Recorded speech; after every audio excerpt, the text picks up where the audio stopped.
Strike rate తో కూటమి అభ్యర్థులు గెలుపొందారని అంటే ఈ రకంగా గత 5 సంవత్సరాల రాక్షస నియంతృత్వ నిరంకుశత్వ పాలన గురించి ప్రతి ఆటోలోనూ మీరు చెప్పినటువంటి విషయాల్ని ప్రజలు కూడా ఆలకించడం ద్వారానే ఈరోజు మేము కూడా మరి శాసనసభ్యులుగా గెలవడం కానీ ఈరోజు ఈ స్థానం నుండి మైక్ మాట్లాడుతున్నామనంటే మాకు ఇచ్చినటువంటి అధికారంలో మీరు భాగస్వామ్యులే ఉన్నారు కాబట్టి ఖచ్చితంగా మేము కూడా మీ రుణం తీర్చుకునేటువంటి విధంగా మేము కూడా పనిచేయవలసిన అవసరం ఉంది.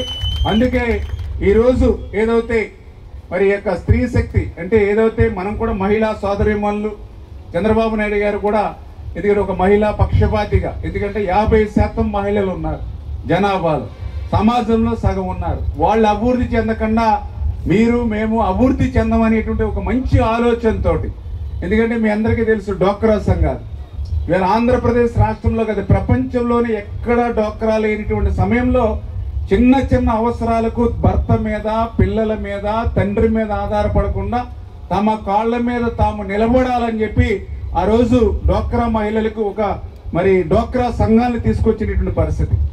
మరి అదేవిధంగా వాళ్ళ ఆరోగ్యం బాగుండాలని ఎందుకంటే డబల్ డెక్కర్ ప్రభుత్వాన్ని నడుపుతున్న సందర్భంగా మీకు తెలుసు ఈ రాష్ట్రంలో ఆర్థిక ఇబ్బందులు మనం గత ప్రభుత్వం నుంచి వారసత్వ అప్పులు ఆర్థిక ఇబ్బందులు ఈనాడు ఎన్ని ఉన్నప్పుడు కూడా ఇచ్చిన మాట నిలబెట్టుకోవడం కోసం ఈనాడు కూటమి ప్రభుత్వం ఒక్కొక్కటిగా నెరవేరుతున్న సందర్భంగా దాంట్లో ఇబ్బందులు తొలగించడంలో ప్రధాన భూమికగా ఈనాడు ఒక మంచి నిర్ణయాన్ని ముఖ్యమంత్రి చంద్రబాబు నాయుడు గారు కూటమి ప్రభుత్వం తరఫున తీసుకున్న ఆటో సేవలో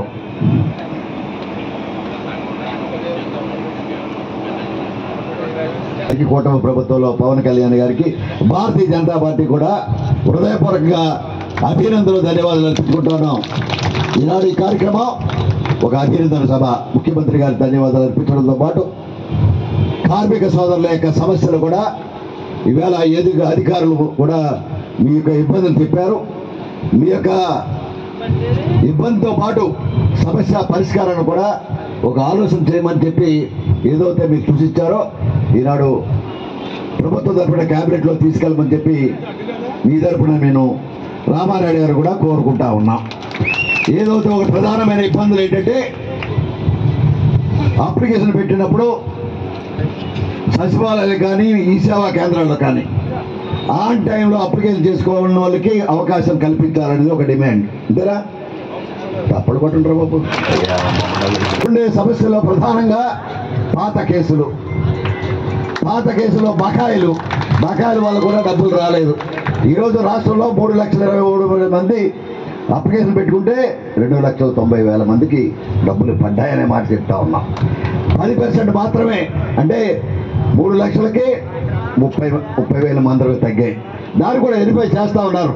ఇందాక చెప్పారు ఏంటంటే ఒక్కొక్క ఆధార్ కార్డు తీసుకెళ్తే రేషన్ కార్డు తీసుకెళ్తే ఒక్కో దాని మీద 5, 6, 10, 12 పేర్లు కరెంటు బిల్లులు ఖాతాలు ఉన్నాయని దానివల్ల మా ఇబ్బంది కలుగుతున్నామని చెప్పిన విషయాన్ని కూడా మా దృష్టికి తీసుకెళ్ళి ఇక్కడ ఉండే శాసనసభ్యుడిగా అధికారులతో మాట్లాడి సహకరిస్తానని మాట చెప్తా ఉన్నాం. అటువంటి సమస్యలు తీర్చడంలో ప్రభుత్వం తరఫున బాధ్యత పడతామని మీ ప్రజాపతిగా మేము చెప్తా ఉన్నాం. రెండో విషయం ఇవాళ డీసీ గారు చెప్పారు మీకు ఇబ్బంది కలుగుతుంది, మీకు సాయం చేయడానికి గోదావరి జిల్లా తరఫున మీకు సహకరిస్తామని.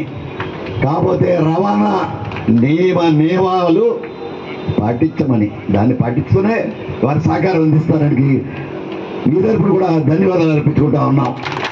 కారణం ఏంటంటే మీ యొక్క భద్రతే మీతో పాటు రోడ్డు మీద వెళ్ళేవాడు ప్రజలు మీరు కూడా భద్రతలో పోతారు. మా బుల్లిరామరెడ్డి గారు చెప్పడం రాలేదు, మీ ఆటో కూడా గుద్దేస్తుంది వెనకాల వచ్చి. బస్సు గుద్దుదా, సడన్ బ్రేక్ అయితే దాంట్లో ఉన్న వాళ్ళు దెబ్బలు తింటారు, మీది పోతే ప్రజలు ఇబ్బంది పడతారు. అటువంటి యూటర్న్లు ఇమీడియట్గా తీసుకోకండి. యూటర్న్ తీసుకుంటే ఇబ్బందికరమైన పరిస్థితి మీకు వస్తే. ప్రధానమైన సమస్య మీరు చెప్పిన దాంట్లో ఆనందించవలసిన ఏంటంటే ఇన్సూరెన్స్ 10,000 12,000 అవుతున్నాయని. దానికి ప్రభుత్వానికి రామారెడ్డి గారు కూడా నేను కూడా ప్రయత్నం చేస్తా. రాష్ట్రం అంతా ఆటో డ్రైవర్లకు సంబంధించిన ఇబ్బంది తొలగించడంలో ఇన్సూరెన్స్ కార్పొరేషన్ ఒకటి, ఆటో నియంత్రణ కమిటీ, ఇన్సూరెన్స్ కమిటీ ఒక కంపెనీని పెట్టి ఏదైతే ఆలోచన లాంటి పథకాన్ని ఈనాడు ఆటో డ్రైవర్ల యొక్క సేవ అందించడంలో ప్రభుత్వం, కూటమి ప్రభుత్వం పనిచేయడానికి మీ తరపున మేము రిప్రజెంట్ చేస్తామని సభాముఖంగా హామీ ఇస్తా ఉన్నా.